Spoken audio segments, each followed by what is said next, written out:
Sonotech Cassettes.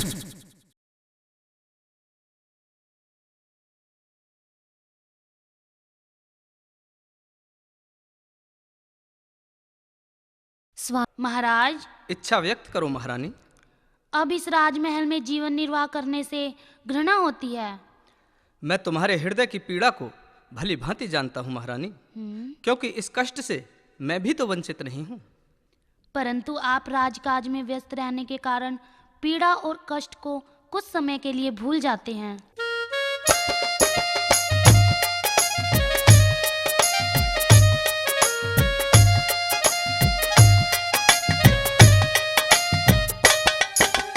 पुत्र बिना सुनना लागे से आंगन महल चुबारा। राम करे एक दिन जीवन हो जा खुशहाल हमारा। राम करे एक दिन जीवन हो जा खुशहाल हमारा। पुत्र बिना सुनना लागे से आंगन महल चुबारा। राम करे एक दिन जीवन हो जा खुशहाल हमारा। राम करे एक दिन जीवन हो जा खुशहाल हमारा।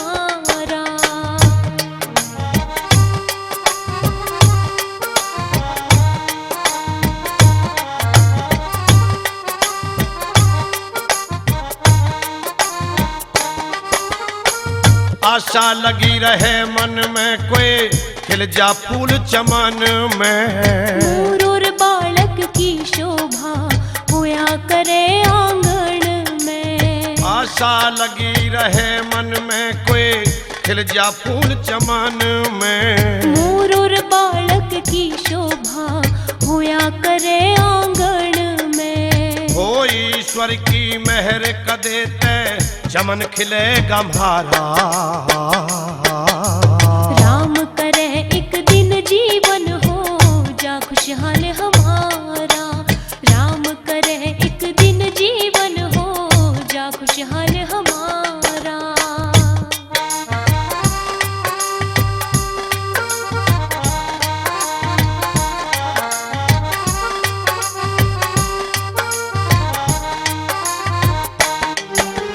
समय बड़ा बलवान है रानी, समय के खेल निराले। पुत्रवती हो जाऊं ते खुल जा किस्मत के ताले। समय बड़ा बलवान है रानी, समय के खेल निराले। पुत्रवती हो जाऊं ते खुल जा किस्मत के ताले। रंग ऋषि ने पुत्र दिए कर हवन यज्ञ भंडारा। राम करे एक दिन जीवन हो जा खुशहाल हमारा। राम करे एक दिन जीवन हो जा खुशहाल हमारा।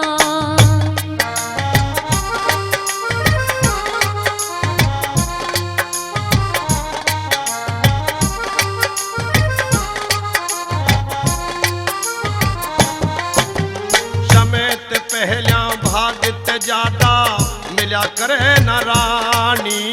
गोरखनाथ गुरु ने मिटी बाछल की परेशानी। समेत पहला भागत ज्यादा मिला करे न रानी। गोरखनाथ गुरु ने मिटी बाछल की परेशानी। चले बन राजा का न्यू ते जाग्या भाग सितारा। राम करे एक दिन जीवन हो जा खुशहाल हमारा। राम करे एक दिन जीवन हो जा खुशहाल हमारा।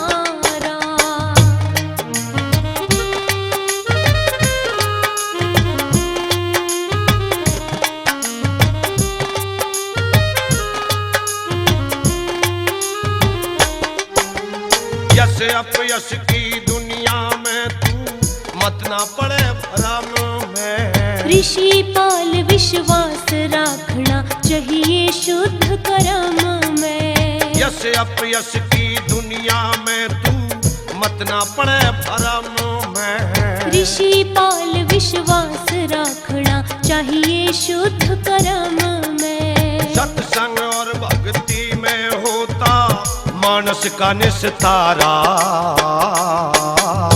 राम करे एक दिन जीवन हो जा खुशहाल हमारा।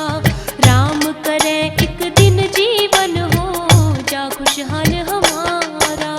पुत्र बिना सुनना लागे से आंगन महल चुबारा। राम करे एक दिन जीवन हो जा खुशहाल हमारा। राम करे एक दिन जीवन हो जा खुशहाल हमारा। यदि तुम्हारी ऐसी ही इच्छा है तो मैं अवश्य ही पुत्रेष्ट यज्ञ कराऊंगा, क्योंकि राजा जेवर के पुत्रेष्ट यज्ञ कराने से ही पुत्र जाहरवीर की प्राप्ति हुई थी। ये प्राचीन युक्ति मेरे संज्ञान में लाकर तुमने अपने विवेक का परिचय दिया है महारानी। राज पुरोहित को बुलाकर पुत्रेष्ट यज्ञ की तैयारी कराता हूँ। जैसा उचित समझो महाराज। भगवान की माया बड़ी अलौकिक है और बड़ी विचित्र है। पुत्रेष्ट यज्ञ कराने से जो हम उम्मीदों का सपना संजोए हुए हैं, आशा है वो अवश्य ही प्रकाशित होगी, क्योंकि महारानी गर्भवती है। महाराज प्रणाम। प्रणाम महारानी। महारानी सुन रही हो? हाँ। ये किस जंगली जानवर की आवाज है? जी महाराज। बताओ। महाराज ये गिदड़ी की आवाज है। क्या कानों से कम सुनाई पड़ता है महारानी? क्यों महाराज? ये गिदड़ी की नहीं, गीदड़ की आवाज है महारानी। ध्यान से कान लगाकर सुनो। नहीं महाराज, गीदड़ की नहीं, ये गिदड़ी की आवाज है। जिद किए जा रही हो महारानी, हमारी बात मानने को तैयार ही नहीं हो। सच्चाई को झूठ में साबित नहीं किया जा सकता महाराज। आप मुझे मूर्ख समझकर सच को झूठ में बदलना चाहते हैं। महाराज ऐसा कदापि नहीं हो सकता। आपकी महारानी के कान कभी धोखा नहीं खा सकते। तुम्हारे कान कभी धोखा नहीं दे सकते? क्या तुमने अपने कानों पर पूरा यकीन है? जी महाराज, अटूट विश्वास है। अगर इस विषय पर हम कोई शर्त रखें तो स्वीकार करोगी महारानी? जी महाराज, परंतु उस शर्त का व्याख्यान तो कीजिए स्वामी। अगर ये आवाज गिदड़ी की ना हुई और तुम्हारी सोच और समझ पूर्ण रूप से झूठी साबित हुई तो तुम्हें 12 साल का दिसोटा भोगना पड़ेगा। मुझे मंजूर है महाराज। मंजूर है? जी महाराज। खूब सोच लो। सोच लिया। बाद में कुछ नहीं सुनी जाएगी। ठीक है महाराज, परंतु सब कुछ मेरे प्रत्यक्ष साबित करना होगा। अभी और इसी समय साबित करते हैं, क्योंकि हम इस नगरी के राजा हैं। हम असंभव को संभव और संभव को असंभव कर सकते हैं। परंतु सांच को आँच नहीं आती महाराज, ये भी याद रहे। सब कुछ याद रहेगा महारानी, तुम चिंता ना करो। ये सब हमारा काम है और हमारे राज दरबार के कर्मचारियों का। आप सर्वोपरि है महाराज। तभी तो तुम्हें सारी बात माननी चाहिए थी। क्या मैं आपकी झूठी बात पर भरोसा कर लूं महाराज? मेरी बात झूठी नहीं, अटल सत्य है। लेकिन वो आवाज गीदड़ की नहीं, गिदड़ी की है महाराज। सब कुछ पता चल जाएगा कि आवाज गीदड़ की है या गिदड़ी की। मंत्री। जी महाराज। रात्रि के पहले पहर में अधिकतर रोजाना ही जंगल में गीदड़ बोलते हैं। अब भी तुम सुन रहे हो? जी महाराज। वैसे तो गीदड़ का बोलना अशुभ और अपशगुन होता है। आदेश करिए महाराज। हमारा मानना था कि ये आवाज गीदड़ की है, लेकिन महारानी का कहना है कि ये आवाज गिदड़ी की है।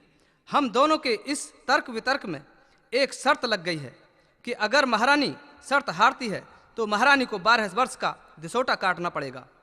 सेवा बताइए महाराज। दरबार जोड़कर हमें बताया जाए कि ये आवाज गीदड़ की है या गिदड़ी की है। शीघ्र बताने का प्रयास किया जाए। जो आज्ञा महाराज। महारानी, हाँ पति परमेश्वर का रूप होता है। हाँ हाँ। याद रहे, पत्नी को पति से कभी बहस नहीं करनी चाहिए। अवश्य महाराज। क्योंकि पत्नी का पद पति के सामने छोटा होता है। बिल्कुल। और फिर पति को परमेश्वर मानकर अपने पति की दीर्घायु की कामना करना ही पत्नी का एकमात्र धर्म है। जी महाराज। तुमने हमसे बहस करके अच्छा नहीं किया महारानी। क्यों महाराज? इसमें मैंने क्या बुरा कर दिया? क्यों का जवाब तो मंत्री के आने पर तुम्हें स्वयं ही मिल जाएगा महारानी। प्रणाम महाराज। क्या समाचार लेकर आए हो मंत्री? राज्य के सभी कर्मचारियों को बुलवाकर मैंने यही सवाल किया कि जंगल से जंगली जानवरों की आवाज आई, आवाज गीदड़ की थी या गीदड़ी की? तो फिर तुम्हारे सवाल के जवाब में क्या उत्तर मिला? महाराज, सभी का एक ही जवाब था क्या? कि जंगल से आई आवाज गीदड़ की थी। खामोश मंत्री, तुम हमारे राज्य के मंत्री हो, ना कि झूठे सौदागर और दलाल। ये राज दरबार है और राज दरबार में हमेशा धर्म और सच्चाई को ही उच्च श्रेणी दी जाती है। लालच की भाषा मत बोलिए मंत्री, और याद रहे कि अगर अन्याय, अधर्म और झूठ की भाषा का प्रयोग किया गया तो भगवान की अदालत में तुम्हें सत्य अवश्य ही बोलना पड़ेगा, क्योंकि वहां सच्चा न्याय होता है।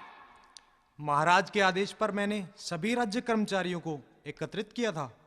सबने गीदड़ की ही आवाज बताई थी। मूर्ख, तुम्हारे बनावटी चेहरे से यह प्रतीत होता है कि तुम महाराज के पक्ष में झूठ बोलने पर विवश हो रहे हो। महारानी, मंत्री को डांटने से क्या तुम्हारी बहस का परिणाम बदल जाएगा? धैर्य रखो।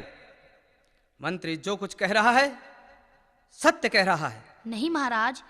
कितने ही तर्क वितर्क और प्रयत्नों के उपरांत भी तुम अपने झूठ को सत्यता में परिवर्तन नहीं कर सकती महारानी। पर क्यों महाराज? क्योंकि जोधपुर महाराज जोधनाथ का राज्य है। यहां प्रजा का प्रत्येक व्यक्ति हमारे राजमुकुट की लज्जा अवश्य करेगा, समझे? उचित है महाराज, अब मैं भली भांति परिचित हो गई। राजा राजा होता है, कोई साधारण मनुष्य नहीं। तर्क वितर्क करते समय हमने तुम्हें संकेत भी दिया था महारानी, परंतु तुम्हारे संज्ञान में मेरी एक भी बात नहीं आई। तुम्हें अपनी पराजय स्वीकार करनी होगी महारानी। महाराज, विवश होकर करनी ही पड़ेगी। हाँ, करनी पड़ेगी, अवश्य करनी पड़ेगी। अब तुम्हें हमारे आदेश का पालन करना होगा। जो शर्त में था कि यदि तुम्हारी पराजय हुई तो तुम्हें 12 साल का दिसोटा भोगना पड़ेगा। आपका आदेश स्वीकार है महाराज, क्योंकि पति के आदेश का पालन करना पत्नी का धर्म होता है। मैं जा रही हूँ महाराज, परंतु पत्नी तो हमेशा पति की सेवा में अपना सारा जीवन अर्पण करने के लिए तैयार रहती है। राजमहल से जाने के बाद आपकी पत्नी के रूप में सेवा कौन करेगा? ये तो भविष्य की बात है महारानी, कल किसने देखा है? महाराज और प्रजापति दयालु होता है। आपकी रानी 6 माह की गर्भवती है महाराज। ये शर्त के विषय के विरुद्ध बात है महारानी। हमारे आदेश का पालन करना हमारे राज्य के प्रत्येक व्यक्ति का धर्म है। अब तुम्हारी बात सुनने की कोई गुंजाइश नहीं रह गई है। जाओ और 12 साल नगरी से बाहर कहीं जंगल में जाकर अपना समय व्यतीत करो। महाराज, विवाह होने के उपरांत माता पिता की जिम्मेदारी समाप्त हो जाती है। बिना सहारे मेरा समय कैसे कटेगा? मेरा नहीं तो कम से कम मेरे गर्भ में पल रहे अपने इस मासूम बच्चे का ख्याल कीजिए महाराज। अब किसी की तरह की कोई बात नहीं सुनी जाएगी महारानी। हमारा आदेश मानना ही पड़ेगा। और हाँ, जब हम अपनी जुबान से कोई बात कह देते हैं तो शब्द कभी वापस नहीं होते महारानी। अब तुम मुझे महाराज कहने के हकदार नहीं हो महारानी, क्योंकि अब तुम इस राजमहल की रानी नहीं रह गई हो। ऐसी अशुभ भाषा अपनी वाणी से मत निकालिए महाराज, ये आपको शोभा नहीं देता। ये राजसीवत उतार दो और शीघ्र निकल जाओ। राजमहल से विलंब न करो।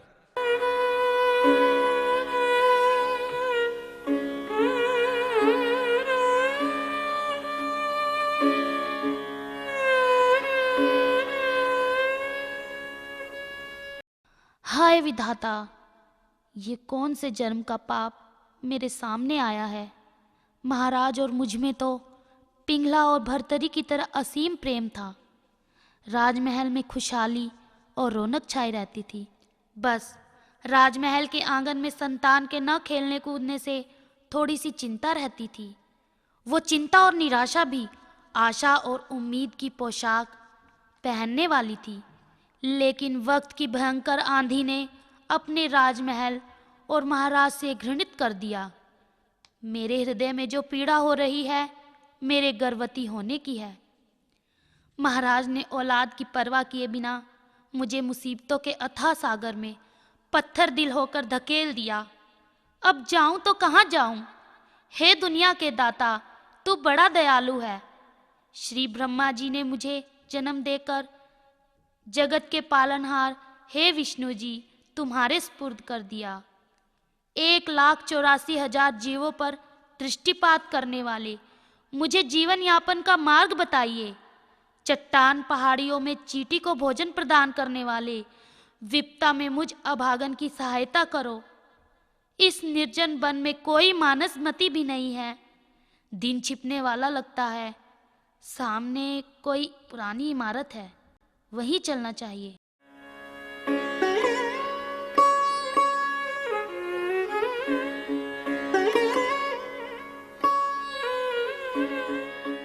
अरे तुम कौन हो बेटी? हे साधु महाराज, मैं अभागन दुखियारी हूँ। तुम्हें देखकर मेरे मन को कुछ शांति हुई है। हे दुखिया युवती, धैर्य धारण करके अपने विषय में हमें पूर्ण रूप से अवगत कराओ। हे साधु महाराज, मैं जोधपुर के राजा जोधनाथ की महारानी हूँ। राजमहल की महारानी की ये दुर्दशा, परंतु तुम यहाँ कैसे? मुझे महाराज ने बेदर्द होकर राजमहल से निकाल दिया और देवयोग से आपकी कुटिया पर आई हूँ। चिंता ना करो पुत्री, यहाँ रहकर आनंदमय जीवन यापन करो। महाराज, मैं गर्भवती हूँ। संस्कारों की नदी के जल प्रवाह का कोई पता नहीं, वो कब और किधर बहकर चल दें पुत्री। मेरा तुम्हारा भी कोई संस्कार है जो मुसीबतों के मार्ग में संयोग से संगम हो गया। महाराज, आपके बिना इस दुनिया में अब मेरा कोई नहीं। आप भगवान स्वरूप हो। भगवान सबकी रक्षा करते हैं। तुम जैसी दुखियाओं की गाथाओं से भारत का इतिहास भी रोता है, क्योंकि युग युगांतर संस्कारों का समावेश कभी रोके से नहीं रुक सकता। तुम्हें तो यहाँ आकर सांत्वना मिल भी गई, किंतु तड़पते रोते इतिहास के आंसू किसने पहुँचे हैं? हे महाराज, अपने इस प्रश्न की पुष्टि स्वयं अवश्य कीजिए।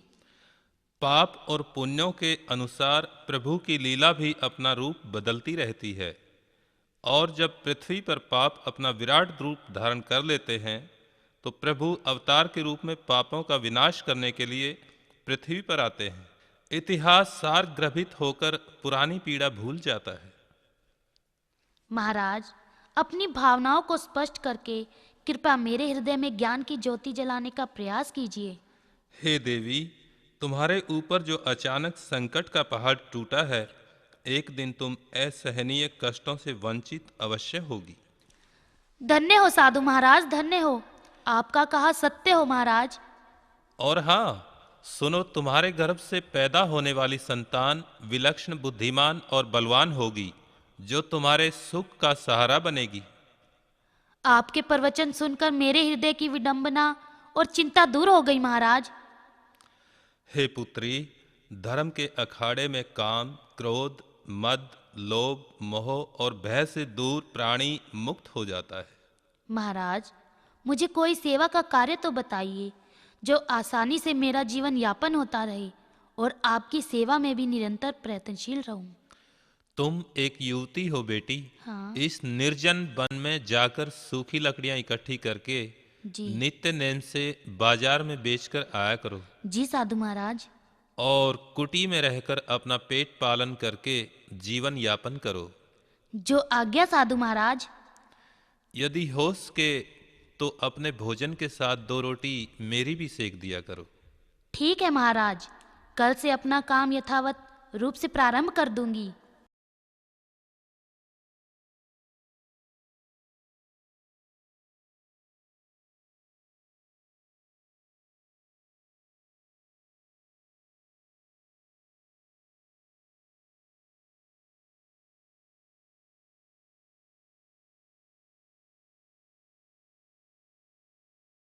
हे पुत्री, हाँ साधु महाराज।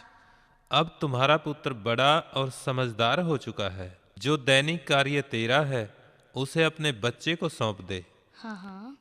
तू केवल कुटिया की साफ सफाई और भोजन की व्यवस्था ही देख, ठीक है ना? जो आज्ञा साधु महाराज। पुत्र, पुत्र, हाँ माता। आज से तुम जंगल वन में जाकर पेड़ों से सूखी लकड़ियां काट कर लाने का काम करोगे। जो आज्ञा माता। हे पुत्री, प्रतिदिन मेरा स्वास्थ्य बिगड़ता जा रहा है। स्वस्थ होने के लक्षण दिखाई नहीं दे रहे हैं। हृदय में ऐसा प्रतीत होता है मुझे अपना शरीर त्याग कर स्वर्ग धाम जाना होगा। ये तुम क्या कह रहे हो साधु महाराज? ऐसी आशंकाएं बढ़ती जा रही हैं पुत्री, क्योंकि हृदय की गति तीव्र होती जा रही है। इस भीड़ जंगल में वैद्य हकीम भी तो उपलब्ध नहीं हो सकते महाराज।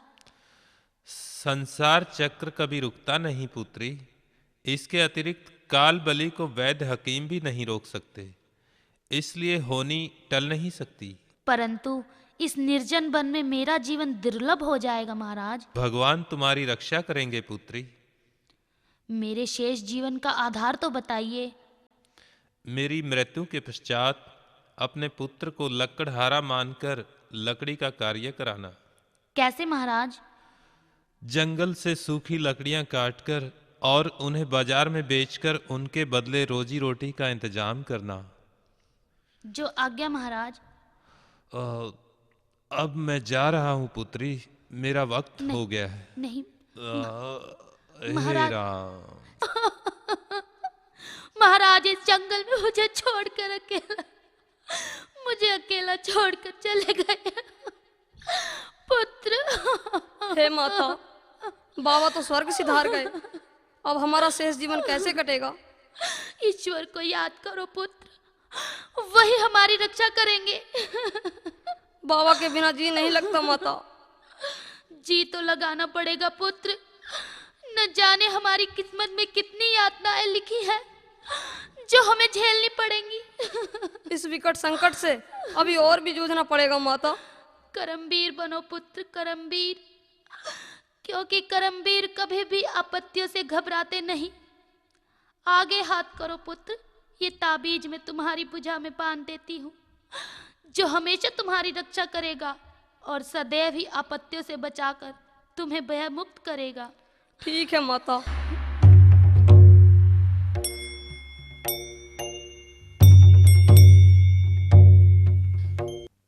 पुत्र। हाँ माता। अब तुम अपना रोजगार करो, जंगल से लकड़ी काट कर बाजार में बेचो और जो भी लकड़ियों की रकम मिले उसमें मेरा और अपना पेट पालन करो। इस साधारण रोजगार से हम माँ बेटे का समय आसानी से कटता रहेगा। ठीक है माता।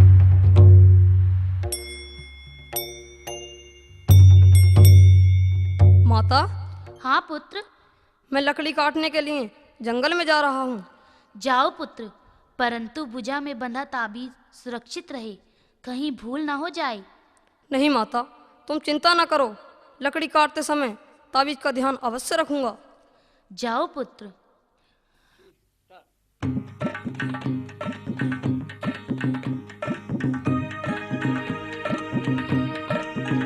बहुत समय हो गया, पुत्र वापस नहीं आया और वो तो सुबह से भूखा है। बहुत समय हो गया, माता मेरी प्रतीक्षा कर रही होंगी, शीघ्र चलना चाहिए।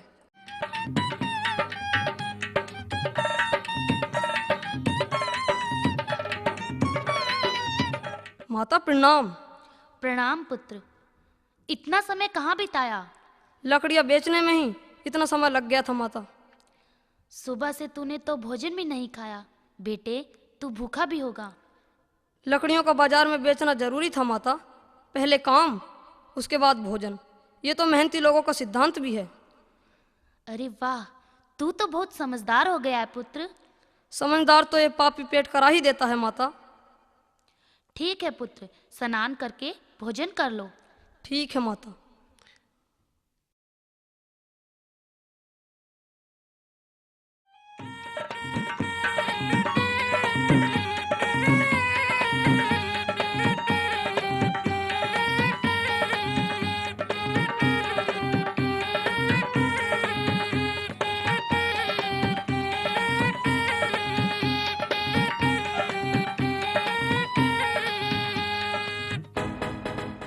हे माता, चुपचाप उदास क्यों बैठी हो? पुत्र, ऐसा महसूस होता है क्या? जैसे किसी मेहनत कश की मेहनत करते करते काया में अत्यंत थकावट आ जाती है। क्या कह रही हो? पुत्र, मेरे शरीर के अंग अंग शिथिल होते जा रहे हैं। बोलने में भी कठिनाई और कष्ट हो रहा है पुत्र। ऐसा क्यों माता? मेहनत करते करते लगभग 12 वर्ष का समय मुसीबतों में बीता है। हे पुत्र। हाँ माता। पुत्र, मेहनत करने के उपरांत पेट भर भोजन कभी मिल गया और कभी ना मिला। हैं? भोजन बिना कभी कभी भूखे रहकर भी समय काटना पड़ा है। इसलिए काया बेदम हो चुकी है। घबराओ मत माता, तुम ठीक हो जाओगी। हृदय में ऐसी पीड़ा हो रही है पुत्र, लगता है मेरा अंतिम समय आ गया है। ऐसा मत कहो माता, ऐसा मत कहो। पुत्र, सामर्थ्य टूटती जा रही है। बोलती भी बंद होती जा रही है मेरी। मैं अकेला इस बीहड़ जंगल में कैसे रह पाऊंगा? मेरी सबसे बड़ी खुशी और सबसे बड़ा सहारा तुम ही तो थी माता, तुम ही तो थी। मुझे भी अपने साथ ले चलो माता। तुम्हारे दुलार की भूखी मेरी आत्मा भटक रही है माता, मुझे अपने साथ ले चलो। हे प्रभु, हे राम। पुत्र। माता, तुम मुझे छोड़कर मत जाओ माता, मत जाओ। हे अनाथ बालक, अपनी मृतक माता के पार्थिव शरीर को नदी के किनारे ले जाकर दाह संस्कार कर दो।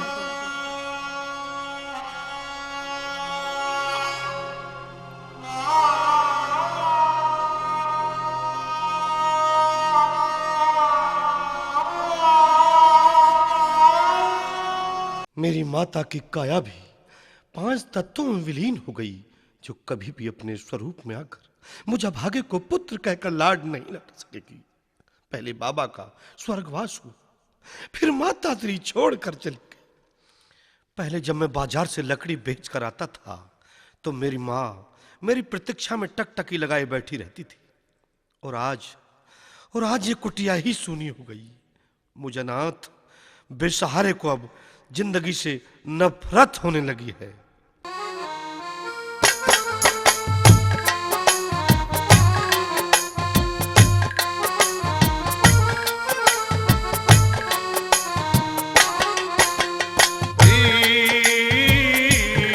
मने केला छोड़ के मने केला छोड़ के माता स्वराग सिधारी, मने केला छोड़ के मने केला छोड़ के।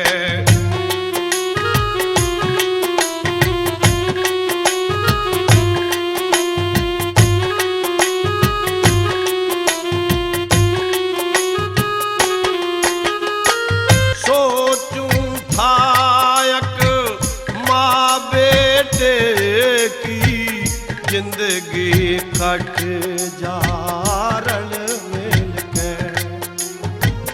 आवे याद मने तेरी माता, आख्या में आंसू झल के। दुख चिंता में पिंजर हो गई, कष्ट में काया ढल ढल के।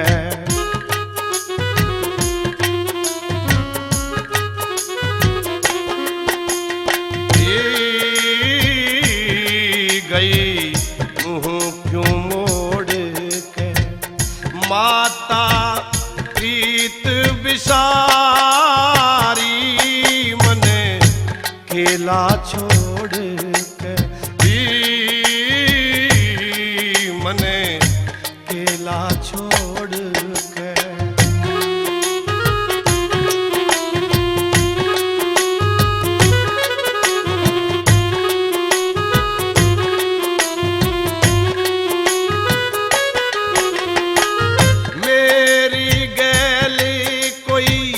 जंग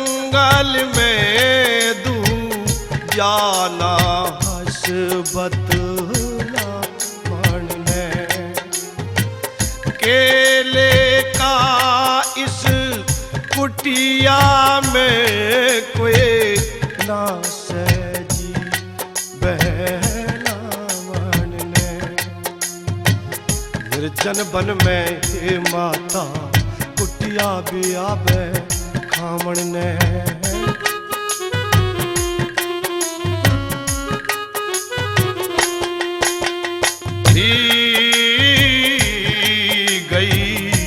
नाता तोड़ के कंगले की महतारी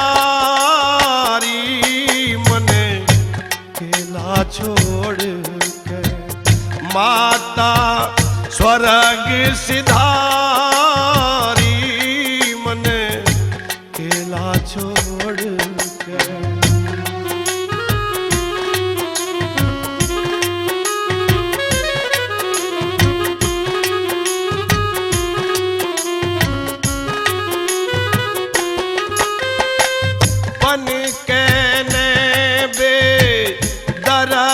मने माँ किसके ऊपर छोड़ गई। इस दुखिया निर्धन का बन में जिगरा खतीरी मरोड़ गई। मराया मार दिया दुखिया का गात झंझोड़ गई।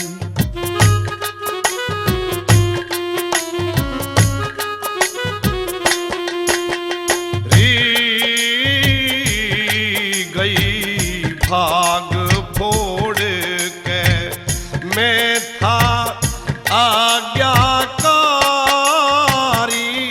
मने केला छोड़ के माता स्वर्ग सिधारी मने केला छोड़ के।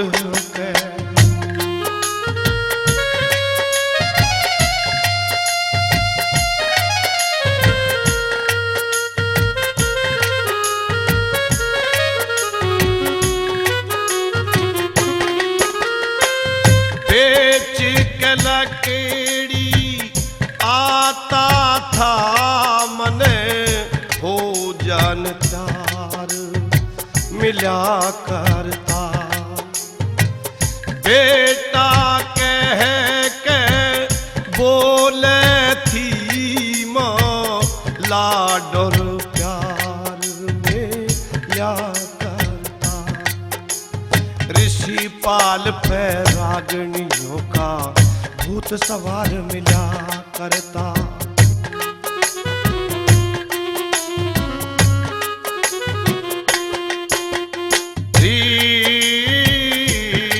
गई कफन ओढ़ के चिता की बन चिंगारी मने केला छोड़ मने केला छोड़ केला छोड़ के केला छोड़ के।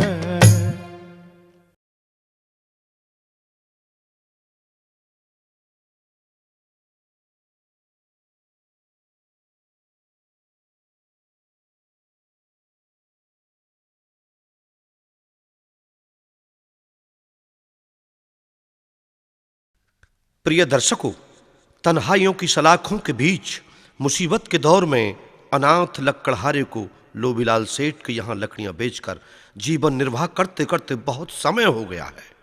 उधर माधोपुर शहर में राजा राय सिंह की दो बेटियां बीना और बेला, जिनकी जवान अवस्था है, एक रोज का जिक्र है कि राजा राय सिंह ने अपनी बेटियों के सामने एक प्रश्न रखा। बेटी बेला, जी पिताश्री। मैं कोई प्रश्न पूछूं तो उत्तर दोगी पुत्री? हाँ जी पिताश्री। तुम किसके भाग्य का खाती हो? पिताश्री, मैं आपके भाग्य का खाती हूँ। शाबाश बेटा। पुत्री बीना, जी पिताश्री। मैं कोई प्रश्न पूछूं तो उत्तर दोगी पुत्री? जी पिताश्री। इंसान किसकी करनी से पार होता है, अर्थात ऐसा कौन सा कर्म है जिससे मानव जीवन सफल होता है? पिताश्री, आदमी का उसके शुभ कार्य से और औरत का उसके पतिव्रत धर्म से जीवन का मार्ग सफल होता है। पुत्री, तूने अपने पिता का अपमान करने का जो दुस्साहस किया है, उसका परिणाम अवश्य ही भोगना पड़ेगा तुझे।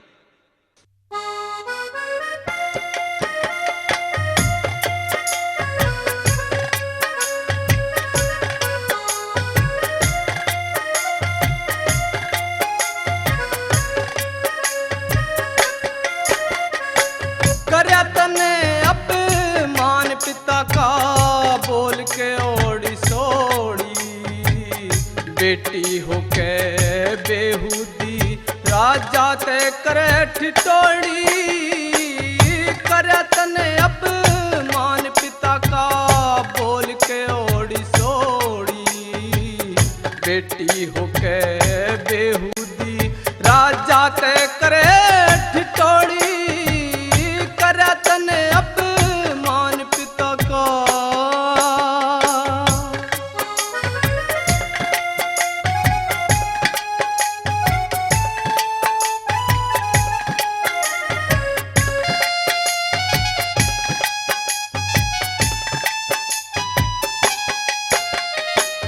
के चर्चा हो तेरी जय शिव शंकर पार्वती की, कर लेगी के होड़ बता पतिव्रता दमयंती की। बढ़ चढ़ के बोले भाषा अनसुईया शील सती की, हो सजा मिलेगी तन्ने इस बे, सजा मिलेगी तन्ने इस बेहुदी मूलमती की। चंद्रवती की ढाल भूप दशरथ की छाती छोली, बेटी हो के बेहूदी राजा ते करे ठिठोड़ी। करे तने अपमान पिता का।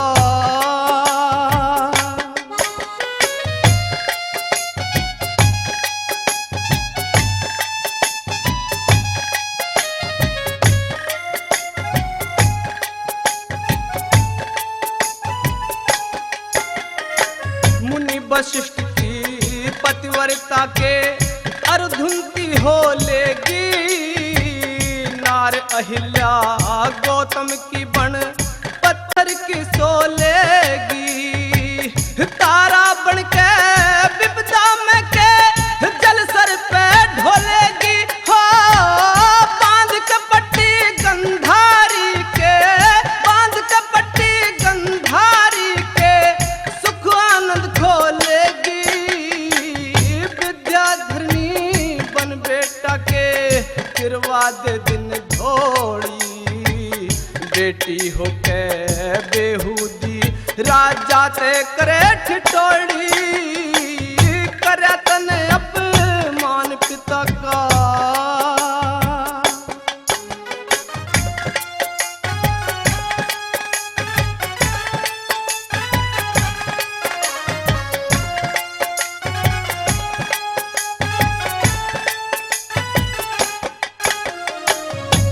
कई बन के राम को बन में जाने की कह जागी।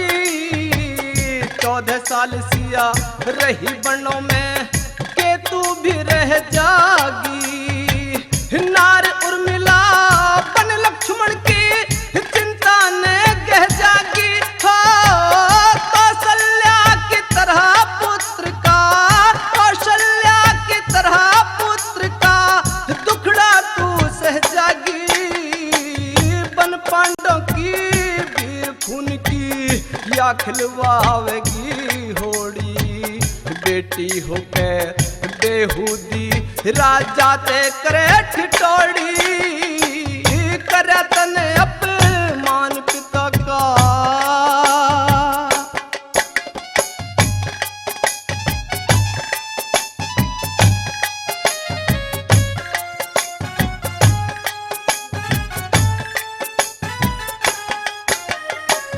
बन सकती ना बिना तू माँ इच्छा दे पूरण की, न्यूना बन के सोचेगी पूरण के कत्ल करण की।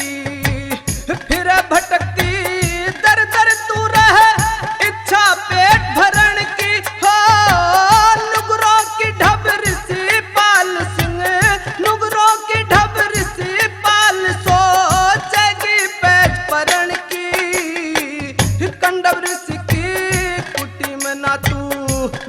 पली अनमोली, बेटी हो के बेहूदी राजा ते करे ठिठोली, करे तन अपमान पिता का बोल के ओड़ी सोड़ी, बेटी हो के बेहूदी राजा ते करे ठिठोली, करे तन अपमान पिता का।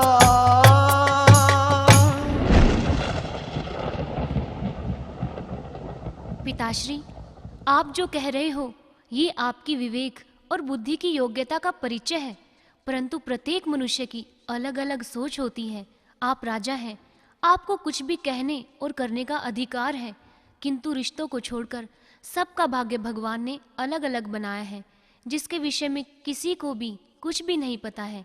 इतना ही नहीं पिताश्री, मृत्युलोक में प्रत्येक जीव अकेला ही देह धारण करता है और अकेला ही जीव देह छोड़कर परलोक जाता है।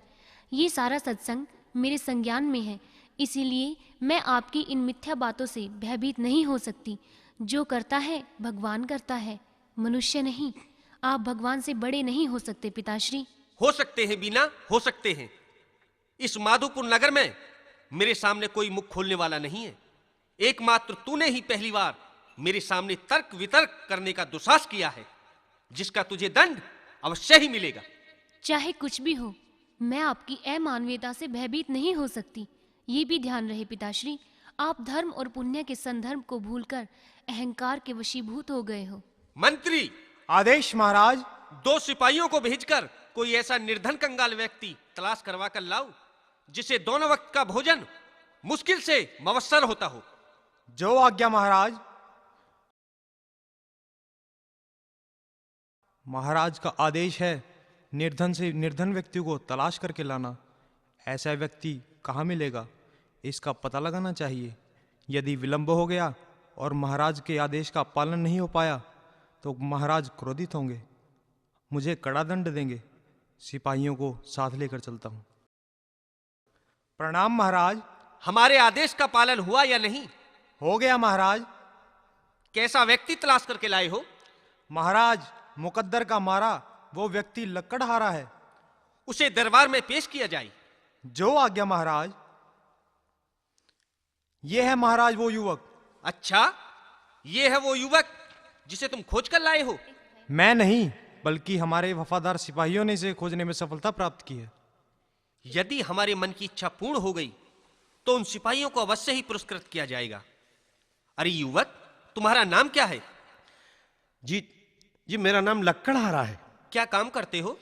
जंगल से लकड़ी काटकर बाजार में बेचकर अपना जीवन यापन करता हूं। रहते कहाँ हो? निर्जन वन में पुरानी टूटी फूटी झोपड़ी में रहता हूं। माता पिता कहाँ हैं? पिता का कोई पता नहीं और माता मुझे छोड़कर परलोक चली गई। अब मेरा इस दुनिया में कोई नहीं है महाराज। तुम जैसे निर्धन दुखियारे की हमें तलाश थी। तुम भाग्यहीन हो और राजकुमारी बीना भाग्यवान है।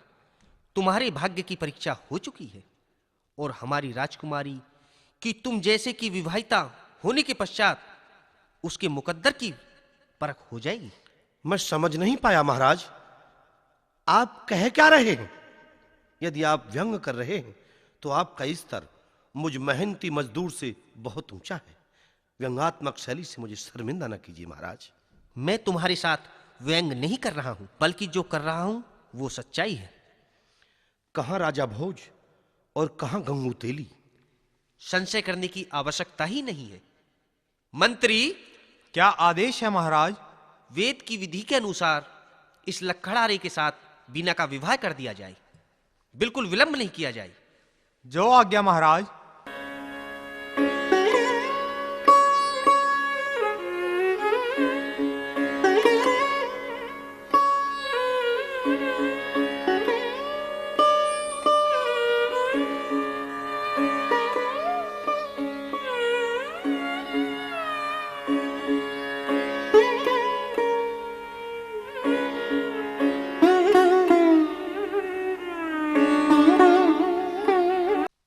तू राजघराने की कन्या है, मैं मेहनत कश मजदूर लकड़हारा। सोने और रांग जैसा अंतर है। जैसे रांग के साथ सोने का कोई मेल नहीं होता, वैसे ही राजकुमारी और भिखारी का कोई मेल नहीं हो सकता। बीना, तुम्हारे पिताश्री ने जो ऐसा निर्णय लिया है उसमें कोई न कोई रहस्य अवश्य है।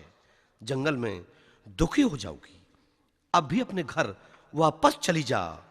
कुछ नहीं बिगड़ा है, तेरे भले की कह रहा हूं, मेरी बात मान जा बीना।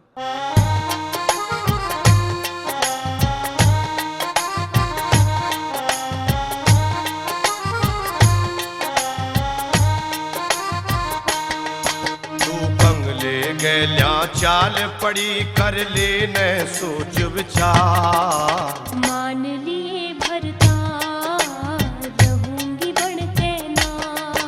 वन जंगल में रोवेगी, सर लाकड़ियां ढोवेगी। मत करो पिया लाचार, रहूंगी बन के ना, रहूंगी ताबेदार। कंगले गैल्या चाल पड़ी कर ले न सोच विचार। मान लिए भरता रहूंगी बन के ना।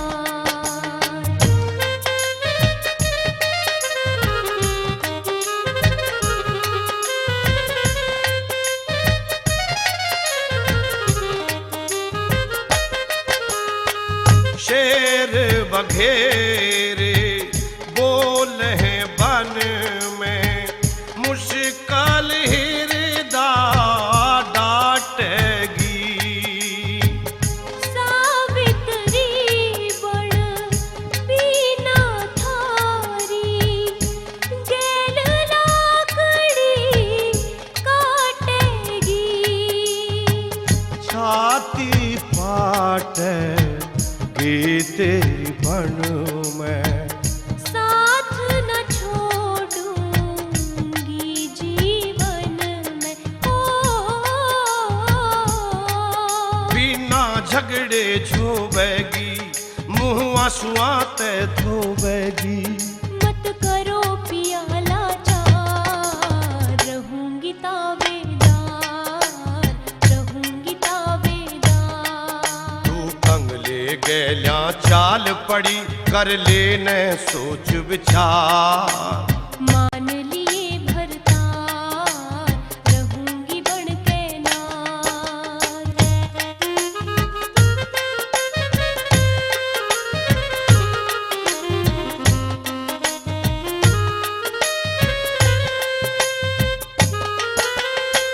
भोजन तक के टोटे हैं ना, महल हवेली जंगल में। पति प्रेम ते भूख मिटे रहूं, मन की मेली जंगल में। गल में फांसी हलरी काष्ट की, प्रेम ते होनी टले कष्ट की। तू धरती पे सोवेगी और जिंदगानी खोवेगी।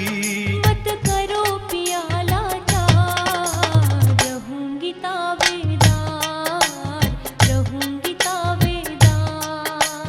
कंगले गैल्या चाल पड़ी कर ले न सोच विचार। मान लिए भरतार, रहूंगी बन के नार।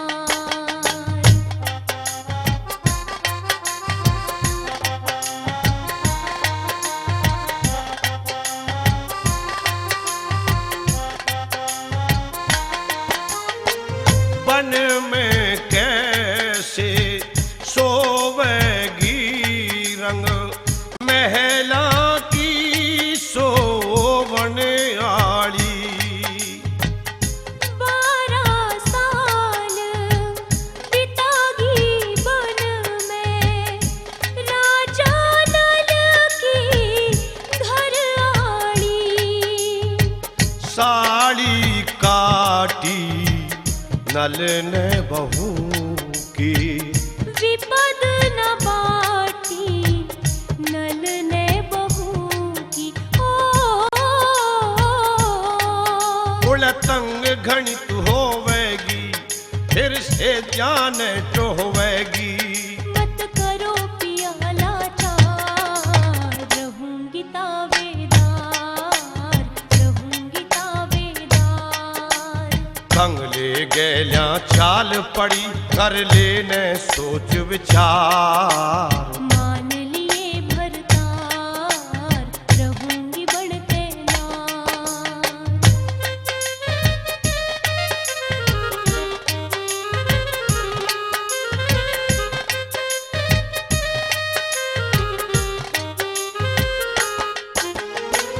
मान जा मेरी बात पिता की, लौट खुशामद तू कर ले।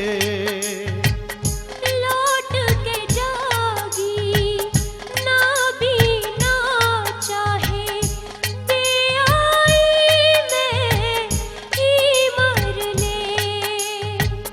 भर ले घूंट सबर की रघोरी, राजा राय सिंह की छोरी। ओ वन में रोटी पोवेगी, ऋषि पालन तू डोबेगी। मत करो पिया लाचार, रहूंगी तावेदार, रहूंगी तावेदार। बंगले गैल्या चाल पड़ी, कर लेने सोच विचार। मान लिए भरतार, कर ले सोच विचार।